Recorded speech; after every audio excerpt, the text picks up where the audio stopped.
All right. Well, starting to see participants. Looks like we have most everybody here, so we'll go ahead and get started. Um, First, want to thank everyone for joining us today on this really important and timely topic. Really appreciate you making the time for us. Just a couple of housekeeping items before we get started. We are recording this session, and we'll be sending out a link to the recording to everyone who registered for the webinar after. We also would encourage you that as you have questions, please put those in the chat. And we're going to leave the Q&A, and we're going to leave about 15 minutes at the end to go through any questions that you may have. And with that, I'll kick it off. I'll do a quick introduction and allow my colleague Christy to do the same, and then we'll jump right into the agenda. Again, thank you for taking the time today. My name is Addison Giannini. I'm the Senior Vice President of Payer Solutions for Let's Get Checked. A little bit about my background. I've been in the home diagnostic space for the last 6 years. I hold an MBA as well as a Master in Public Health, and have spent most of my career in population and public health. Before joining Let's Get Checked, I worked running Medicare Advantage and D-SNP plans for several large national carriers, and so have lived firsthand, some of the challenges with getting people to consume some of this very basic screening and prevention and wellness measures, and how we can do that at scale. So again, thank you for taking the time. And with that, I'll pass it over to my esteemed colleague, Christy. Thanks, Addison. Hello, everyone. My name is Christy Houle. I am the Director of Clinical Operations here at Let's Get Checked. I am a family nurse practitioner with about 20 years in the healthcare industry.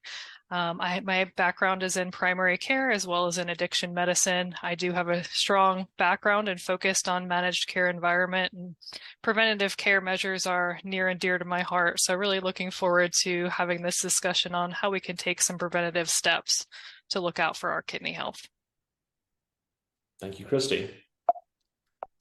All right. So first, let's, as a quick primer for those of you who are unfamiliar with Let's Get Checked, quick primer on us. We are one of the world's leading home diagnostic organizations. We're an international company, so headquartered both in Dublin, Ireland, as well as in the United States. To give you a sense of kind of the scale and background that informs how we've developed this particular kidney health evaluation test, we've completed over 10 million health tests here in the United States. For over 1,000 customers. That's a large number of employers, state and local government, as well as over 50 health plans that we support across a number of really important prevention and screening measures. To give you a sense of the outcomes that we've generated over those 10 plus million tests, we've uncovered nearly 500,000 abnormal results. And today, again, we're here to talk about kidney health evaluation, but those abnormal results include kidney health, diabetes, heart failure, cancer screening, sexually transmitted diseases, a large number of conditions that were latent and asymptomatic in these populations that we were able to help people get screened and consume follow-on care. And most importantly, we've done that with a high level of satisfaction, both for our B2B customers in the form of an 83 Net Promoter Score, as well as a high level of satisfaction from end users as well. For example, if you were to go on the Apple App Store and look at our reviews, we're 4.9 out of 5 stars with several thousand reviews under our belt. So doing this in a way that is helpful not only to the plan from a business perspective, but also delights and satisfies the member. For our agenda today, Christy will talk a little bit about kind of chronic kidney disease writ large and kind of the clinical impact, and kind of define the problem for us in terms of the populations that need this screening most desperately and aren't getting it today.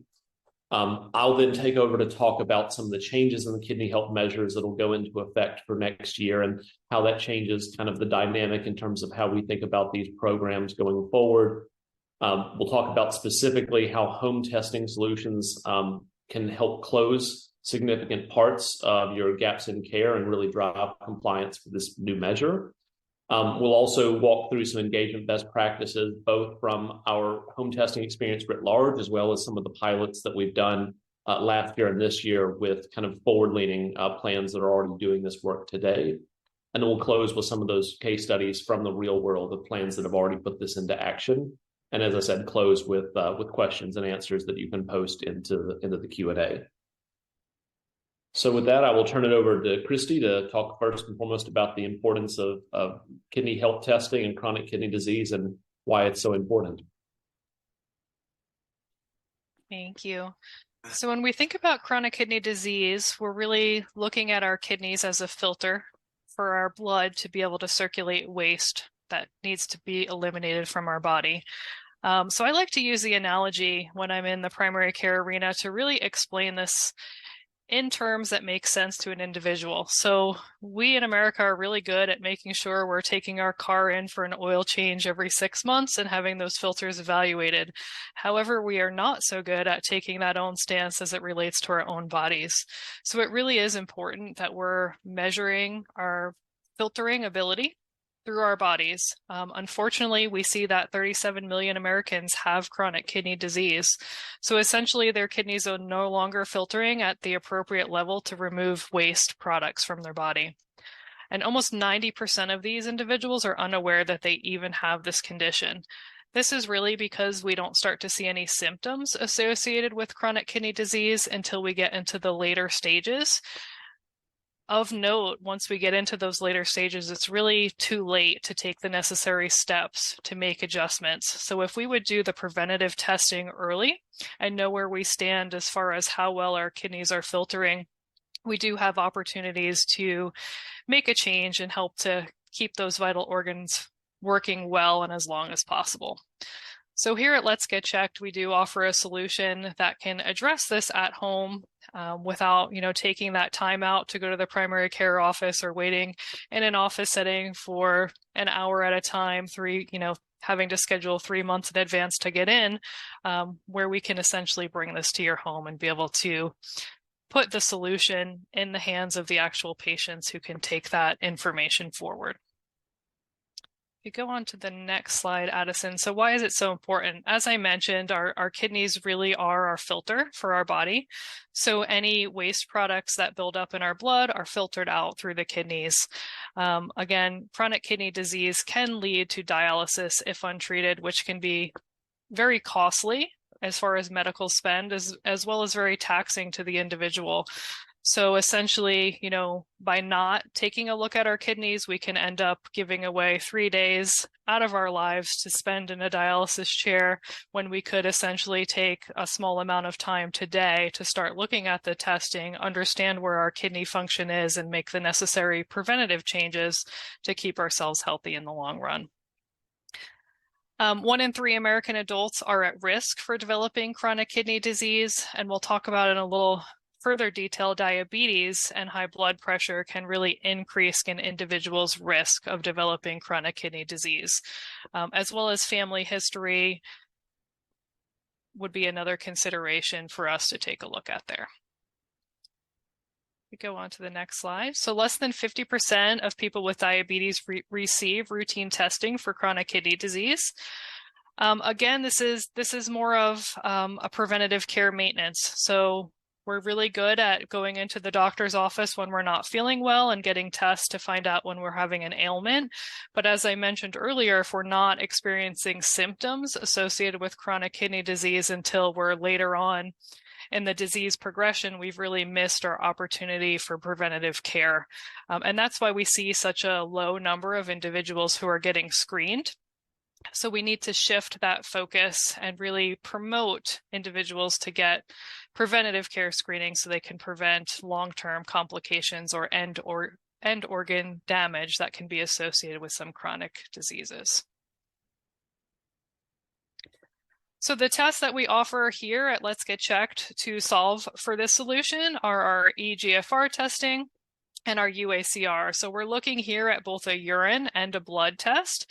With these 2 tests, we can determine if we have a higher level of protein in our urine, which could be an early sign of chronic kidney disease, as well as how well the kidneys are filtering as a whole. So if we see our GFR start to go down, that's an indication that essentially our filters are not pushing through as much waste product as they should be. So the 2 tests in combination really give us a clear and accurate picture of where we stand with our kidney function without having to come back in and do recurrent or duplicate testing if we are just using one modality compared to the two different sources here.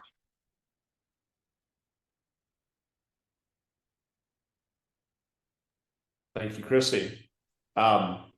So let's talk a little bit about some of the changes to the kidney health evaluation, and just taking Christy's ball and running with a little bit. It cannot be overemphasized what a huge and growing problem CKD is in this country, especially vis-a-vis other Western and industrialized nations.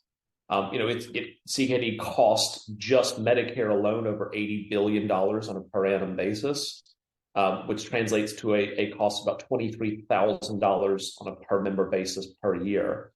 But as Christy clearly indicated, one of the worst outcomes for someone who has CKD, particularly undiagnosed CKD, which is the vast majority, is that they're on a track to going into end-stage renal disease and going on dialysis. Which, setting aside the challenge that presents in terms of how it radically changes someone's standard of living and their daily routine, also is tremendously expensive, right? It more than nearly 4x is the cost on a per annum basis of what it costs to cover that member, right? So again, as we think about this intervention, I know many of the people on the phone today are very much focused on quality and increasing STAR and HEDIS measures. And I think it's important for us to remember why, the Kidney Health Foundation and NCQA and CMS made this change, right? Because A, this is a much more robust test instead of screening, but B, we have the ability to identify people earlier in their disease state progression and get them into a treatment protocol that has the ability not only to reduce their cost, improve their outcomes, but keep them off dialysis, right? So not only should we think about this in terms of increasing STAR and HEDIS ratings, but also the outcomes implications this has if we can increase screening of this really important piece of preventive care. So talking a little bit about the measure itself, as many of you on the phone will know, especially if you're a HEDIS and STARS expert, the kidney health evaluation measure was first proposed in 2020 as a partnership between the Kidney Foundation and NCQA. And it's designed to retire the existing screening for diabetics with nephropathy measure, which could be met with a simple urine albumin, right? Which as Christy said, is definitely a less robust test, subject to a lot of variability in terms of the time of day it's collected, how well hydrated the member is. It's just not a great marker of is there good kidney function or not. And so again, CMS made the decision for measurement year 2024 to move forward with retiring that measure and replacing it with this much more robust kidney health evaluation measure. Selection eligibility criteria include all of your confirmed diabetics, right? So it matches your selection criteria for glucose control and your diabetic retinal exams. That it's all type 1 or type 2 diabetics between the ages of 18 and 85 who do not meet your exclusion list. And assesses whether they've received kidney health evaluation in the calendar year. To reiterate, the big change from a testing perspective is that while the prior measure could have been met with a simple urine albumin, this now requires not only a more rigorous urine test in the form of a urine albumin concentration ratio, which again is a better marker of is there protein in the urine, is there impairment of the kidney function, but also a blood test. I will talk about it a little more detail later, but where we draw a serum creatinine to then calculate an EGFR, which for those who are following at home is an estimated glomerular filtration rate. It only took me 1 year to learn how to say that properly. But again, gives us a really robust dual set of markers for is there impairment of the diabetic member's kidneys. So let's talk a little bit about how home testing solutions specifically can convince more members to get screened and help ultimately drive your HEDIS and STARS rates up by closing additional care gaps. So as you may have seen, Let's Get Checked produced a Let's Talk About Health Equity report earlier in the year.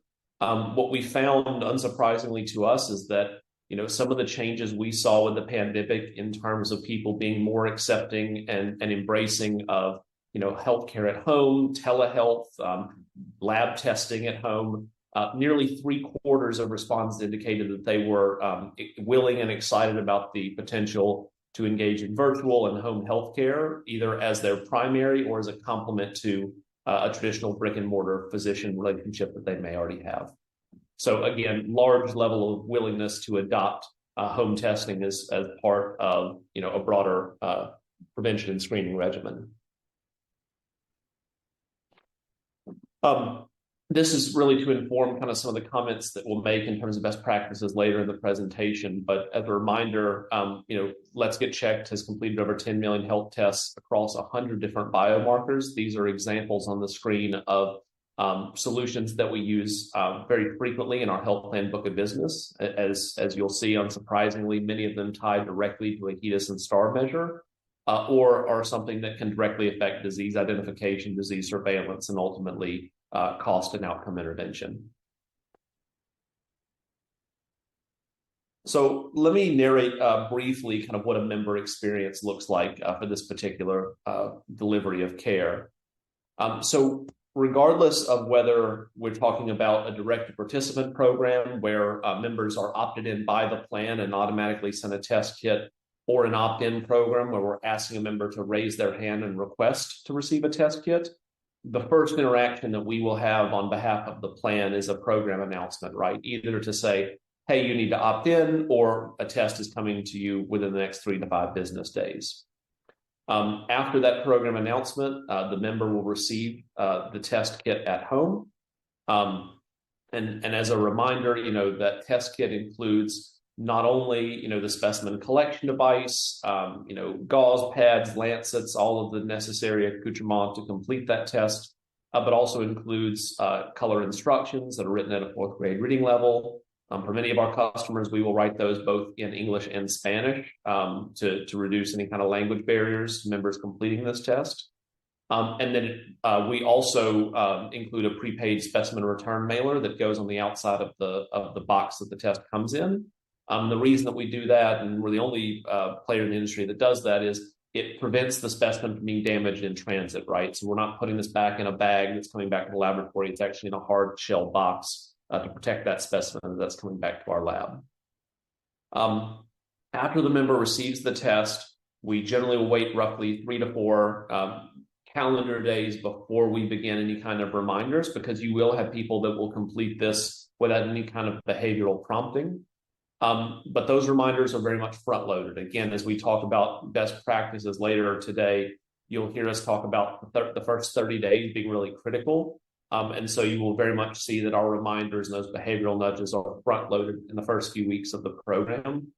And generally, we are trying to do multiple modalities, right? So that could be a combination of both live telephonic outreach and IVR, digital outreach like email and SMS text, as well as for certain populations, for example, Medicare Advantage, we still see good efficacy in printed reminder letters as well. So we're trying to remind members across multiple modalities, but also using framing and messaging that has been specifically tested within that line of business. As you can imagine, what we might say to a Medicaid recipient in terms of why they should take this test may be slightly different than how we talk to a commercial member or Medicare Advantage member, an FEP member, et cetera. So again, as you participate in programs like this with Let's Get Checked, we'll bring those best practices and those templates to bear through our implementation process. Again, we make the test collection very easy for the member. Generally members are able to do this in less than 10 minutes at home.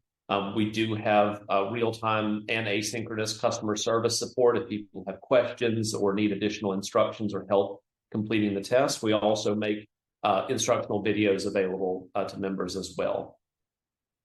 After the member has completed collected that specimen, they put that specimen inside of a biohazard bag that goes back inside of the box the test came in.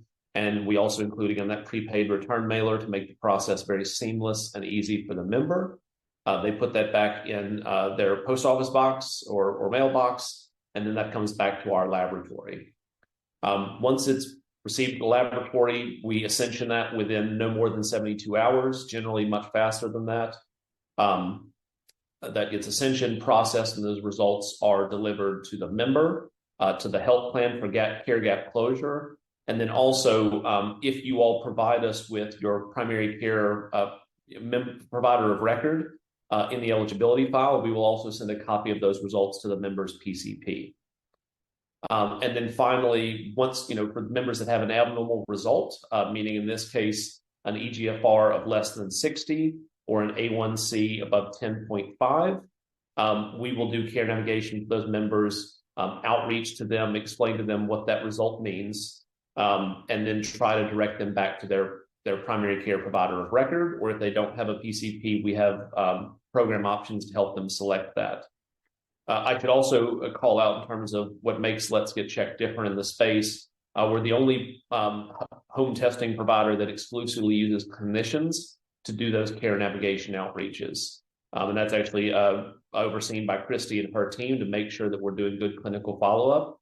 Because again, our belief is that if you are telling someone, for the first time that they may have an indication of having a disease they've not been previously diagnosed with, you don't want a layperson making that call, right? You want someone who's a clinician who can answer the follow-on questions that are going to come as a result of that, and to most importantly, drive home the next best action, which is getting them back in front of a doctor or getting them to help select a doctor if they don't have one.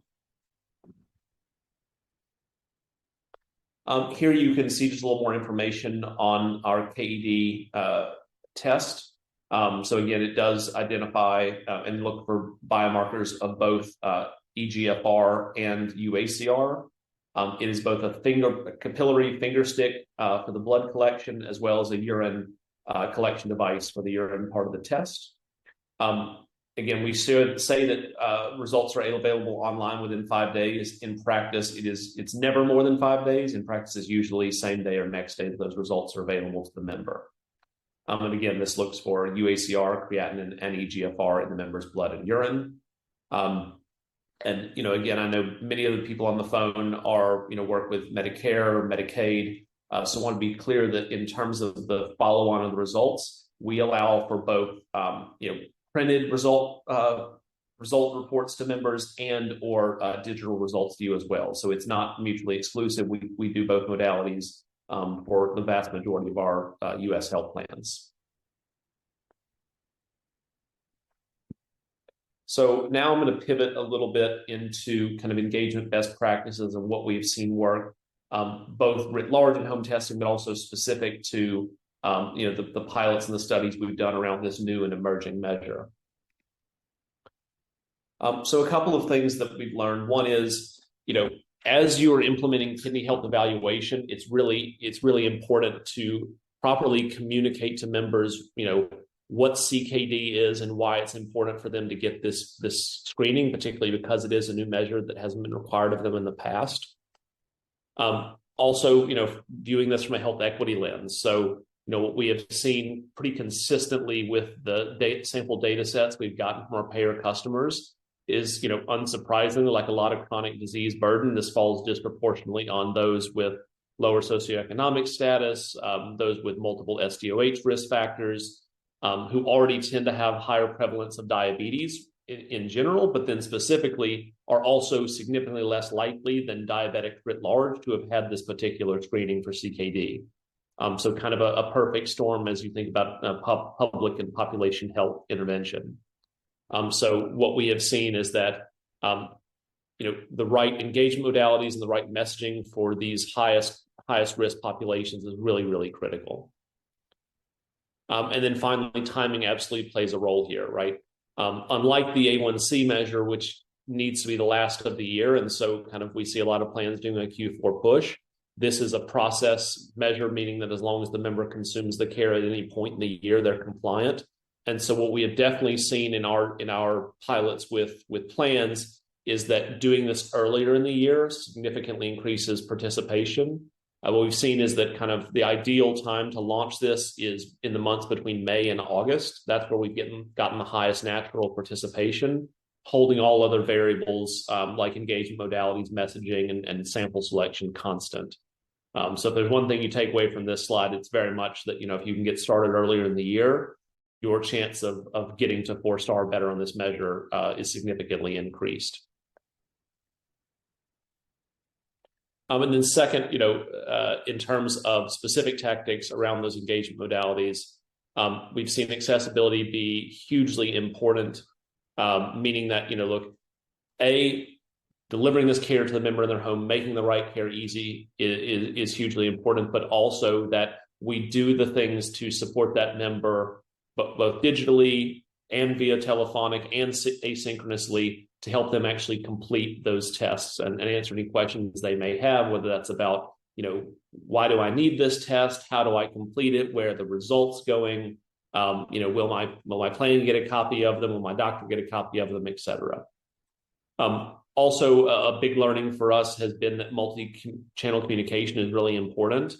What we've seen is that increasing from one engagement channel to two or more has about a 40% increase in overall return rates, right? Especially if the plan's initial modality is telephonic outreach. I don't think I'm going to surprise anyone on the line here by saying that we have seen members' willingness to answer phone numbers they don't recognize definitely go down as robodials and that type of thing has gone up at post-pandemic. And so in particular, we've seen email and text message reminders have a huge effect in terms of driving overall performance in these types of programs. And then finally, as you think about digital engagement writ large, we also have the ability not only to get the member to consume the care, but also using that engagement to drive the next best action, right? So what you'll see in these case studies is the ability not only to get the member compliant with this measure, but also use those, especially for members that have normal results, to use that as a way to drive them back to a PCP or to allow us to help them select a PCP and enroll for the first time. So let's pivot to some success in the real world, some case studies from pilots we've done over the last 2 years in preparation of this measure going live in 2024. So first, we had a significant number of customers that did pilots with us as far back as 2022, when it looked like this measure may hit for calendar year 2023. And so what I'm about to show you all is a summation of all of the pilots we did. We had about 33,000 members that were eligible to receive this care. We were able to successfully get about 5,100 of them to go all the way through the process, meaning ordering and receiving a test, completing the test, getting the specimen back to our lab, getting a definitive result, and getting a consultation on that result. So not only bringing them fully into compliance with the measure, but also doing that follow-on care navigation that we discussed. So first off, across that member cohort, you had over $2 million in total projected cost savings because of the early disease identification. What we're finding is a very large number of these members are testing out with some type of abnormal result. We anticipate that because of that timely intervention, we reduced mortality in the member cohort vis-a-vis the baseline by more than 57%, and with an ROI of north of 230%.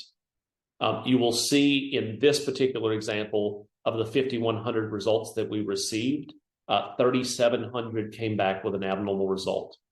Which, for those following at home, is something like 80% of the population. I want to clearly define what that means, right? So that means that because these are known diabetics, they could have had an A1C higher than 9. They could have had an abnormal UACR finding or an EGFR less than 60. So 3 different ways you could be flagged as an abnormal result. But what it's telling us is that for the cohorts we're getting, right, which again tend to be members that aren't seeing a PCP with regularity, have multiple care gaps, maybe have transportation or health literacy or other, social and economic limitations on their ability to get care, that a huge percentage of them have at least one marker that would tell you they're being poorly managed and need to get back in front of a doctor.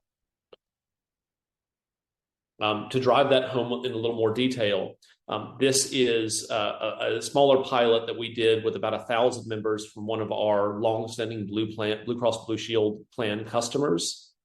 Without naming the specific plan, what I can tell you is that this was a cohort that was selected from their existing fully insured commercial population.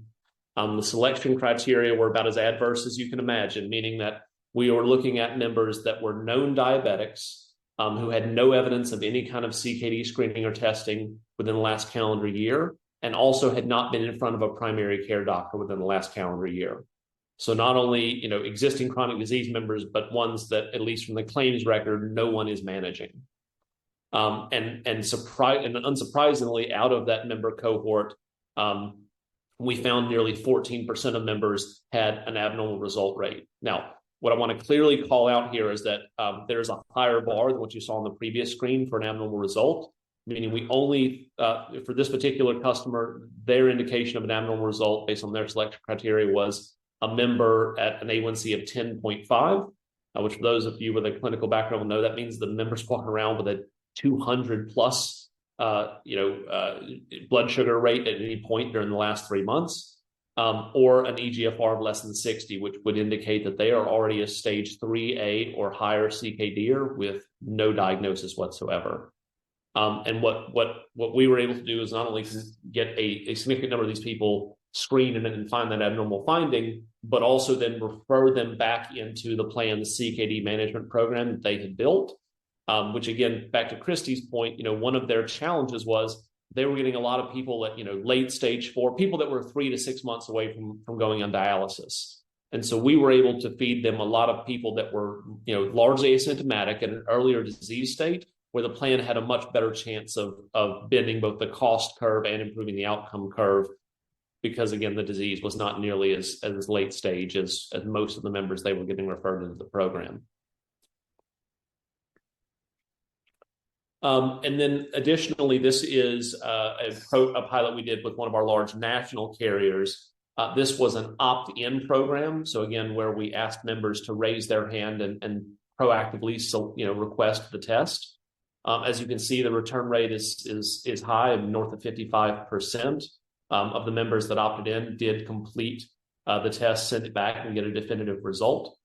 One of our learnings going back to 2022 has been how do you reduce the percentage of inconclusive results? As you can see in this pilot, we were getting just north of 1 out of 10 members that would have an inconclusive result, either because they didn't give us enough blood specimen or enough urine specimen, or they held the specimen too long before sending it back. And so, we were able to improve not only the instructions, but also some of the supporting materials, the instructional videos, the behavioral reminders and prompts to try to reduce that. And I'm excited to tell you today that that number has been reduced from 11% in this initial pilot to less than 4% today, which, for a test that has 2 different biomarkers is a pretty good result to be able to get more than 96% of people to have a definitive conclusive result on the first pass. But as you can see, again, high numbers of members with out-of-range results. Again, this would use the lower criteria of A1C of 9 or EGFR of less than 60. But, the takeaway I would have you learn from all of these case studies is that, A, you can get large numbers of people to participate with this screening via at-home testing, larger percentages than you're going to get in any other kind of engagement modality, but also that a very significant number of these people are testing out with an abnormal finding, which means there's an opportunity to refer them back to a primary care physician, a CKD or diabetes management program, to an intervention that's going to bend the cost curve above and beyond improving the star HEDIS rate. And then finally, some member feedbacks. This is actual testimonials that we've received from those roughly 5,100 members that we piloted this with over the last 18 months. This first member writes in to say that I'm happy that I was eligible to receive this test, didn't know I was, and that I actually have members that I've lost to chronic kidney disease. Another one where a member is saying that I received my results quickly, the next day, and really appreciate the opportunity to do this and the fact that you guys were a great listener in terms of Christy's team doing that follow-on care navigation, right? Having a real clinician that can talk them through these results. Another member writing in to say it was pleasant to deal with you guys, and I was thankful to deal with people who get right to the point and helped me complete this experience. And again, a final member writing in to say that they love the ability to complete this important screening at home.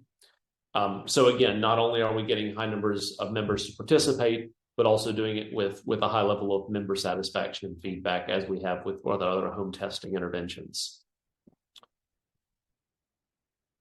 So with that, I'm going to open it up to the Q&A. Just as a reminder, if you want us to answer a question, you can post it into the Q&A, and we will also be sending a copy of this recording to anyone who's registered after the conclusion of today's webinar. So with that, I'm going to open up the Q&A. Our first question here, and I'll take the easy one first, is your UACR test fully quantitative? The answer to that is yes. So both the blood and the UACR test are fully quantitative. We have another question. If the kidney screening comes back abnormal, what are the preventive measures that are put in place? So I think we covered some of this during the presentation, but first and foremost, we want to get that member back to a PCP. So we're going to ask you for that information in the eligibility file that we get up front. And for many of our plans, if a member doesn't have a PCP, we're also ingesting their open access primary care network to help refer them to a physician who's taking new patients.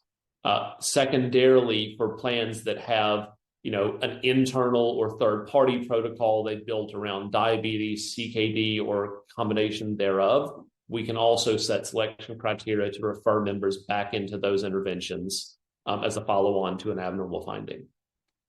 And I think this is a really good call out to say where the clinical team comes into place as far as providing that call and next level support to an individual who's having an abnormal finding. So with chronic kidney disease, we know that chronic kidney disease is secondary to other disease processes, so diabetes and high blood pressure being those major ones.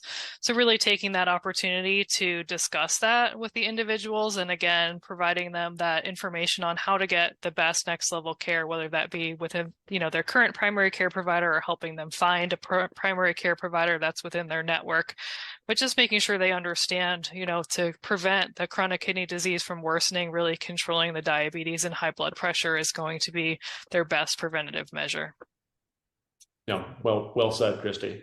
And I think, as you have seen with your team, I don't think we can stress enough just that doing some basic disease state education is really important in those member interactions, right? What we're finding is a surprisingly large number of members that have been living with diabetes for years still don't have, really an appreciation of the way that relates to the potential to have CKD. And so doing that education has been really impactful. And, obviously it helps in our ability to convince a member to take follow-on action as well.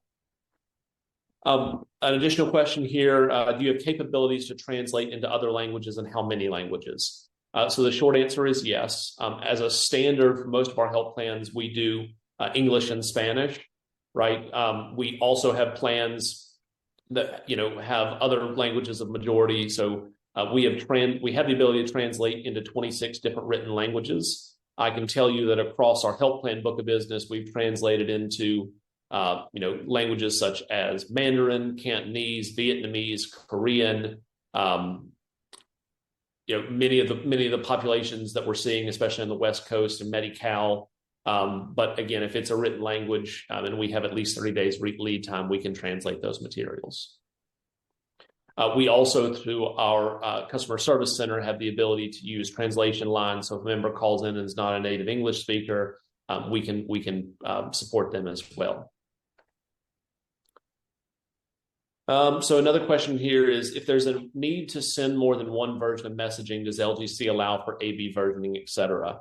The answer is absolutely yes, right? In fact, for many of our customers, we are doing that today, where we are testing both within, at the population level, so say at a Medicare Advantage line of business level, as well as within micro cohorts, different types of messaging with statistically significant, population sizes, to say, hey, does one message work better than the other, right?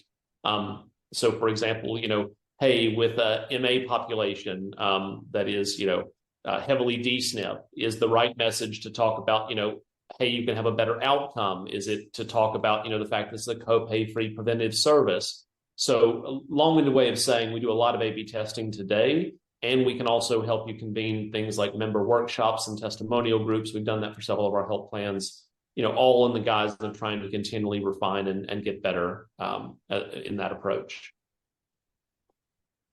Another question comes to us. Can we opt out of your team reaching out with results, and can our own CM team do that?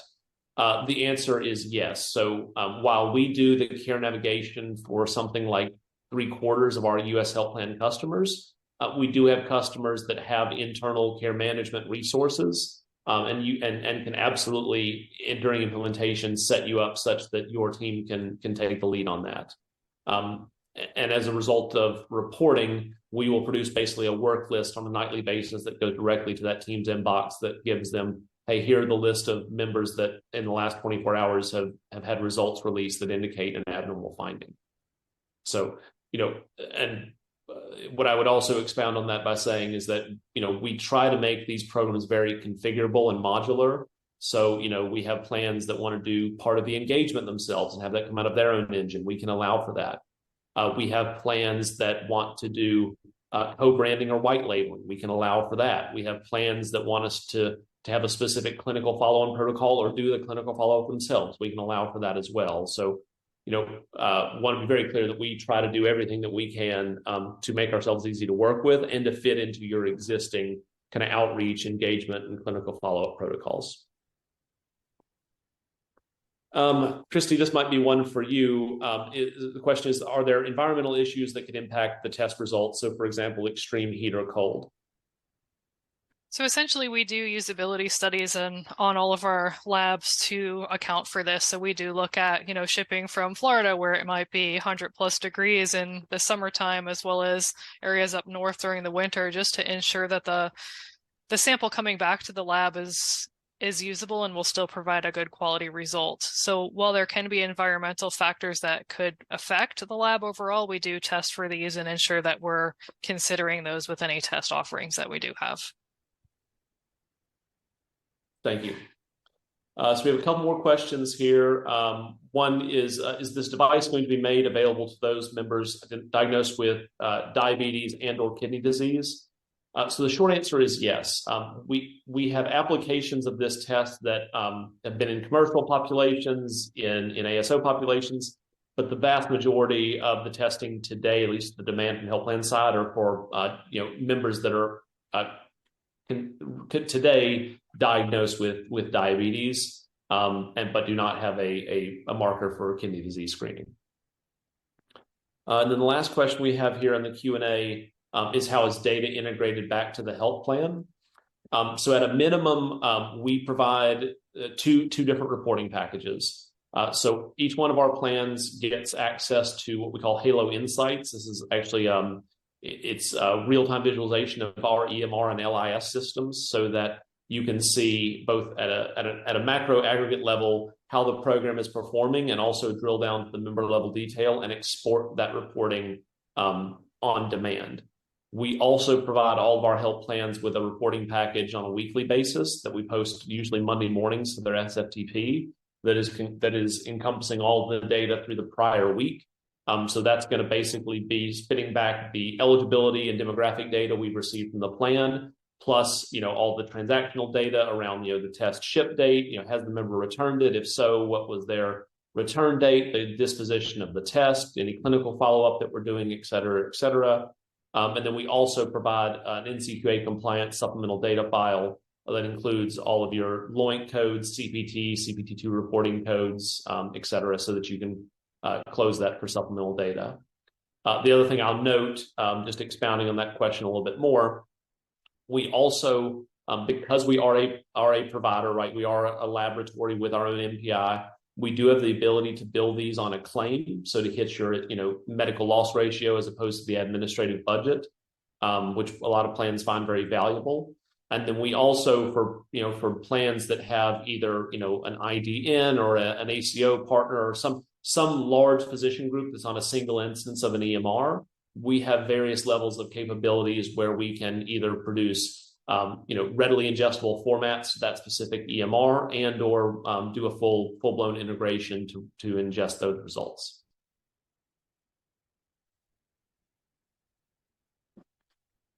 So let me just refresh. We have let's see, a couple more coming into the Q&A. Okay, so the question about, did we get claims or supplemental data? I think I answered that. But every plan gets the supplemental data, and then the plan can also choose to have us bill as a provider on a claim and or receive an invoice and get paid as a traditional vendor. So in the extent that we're billing as a claim, in addition to the supplemental data file, we're also producing a claims report so that the plan has something to audit, our claims against. And then final question here is, how quickly does the typical implementation go, including contracting and program stand up? So one of the things that I'm very proud to say about Let's Get Checked is, we're willing to be a good partner with our plans in the form of, doing contracting and implementation in parallel, unlike, other players in the space who may say, well, I'll start implementing once I've got a signed contract from you. That being said, we have seen that range on the short end from a couple of months up to, 5 to 6 months with some of the larger national carriers whose contracting and procurement process is a little more involved. But roughly 90 days from, hey, we want to do a program to when we're getting it live is a good benchmark. Again, because we're willing to do contracting implementation in parallel as a good partner to you all. What I'd also add is that, obviously, contracting tends to be the long pole in the tent for getting these programs stood up. But on the implementation side, the two things that we will basically do on day one in order to maximize our chance of getting a program stood up quickly is to give you a package of the three things that generally are the long poles in the tent on the implementation side, meaning the eligibility file format and the member communications, as well as the reporting format. So getting those in the process early so that we know, hey, if there's a custom report format that's needed, or we're going to be using a non-standard eligibility file format or what have you, that can all be ready, that when the contract is signed, we can go straight into program launch.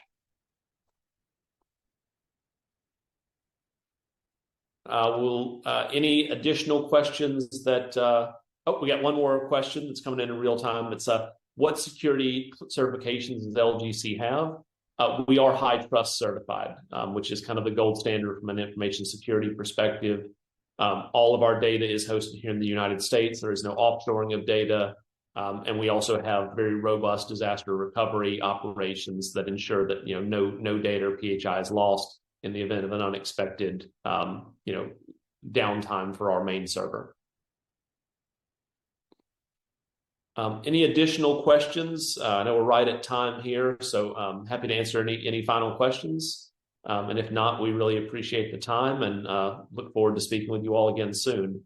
What I will close with is, in addition to getting the recording, we would be very welcoming of having the opportunity to have a follow-on one-on-one conversation with you all, walk through the case studies in a lot more detail that we're not really able to share in a public forum like this. And so excited about the opportunity to continue the conversation with you individually. And again, thank you for your time and attention today.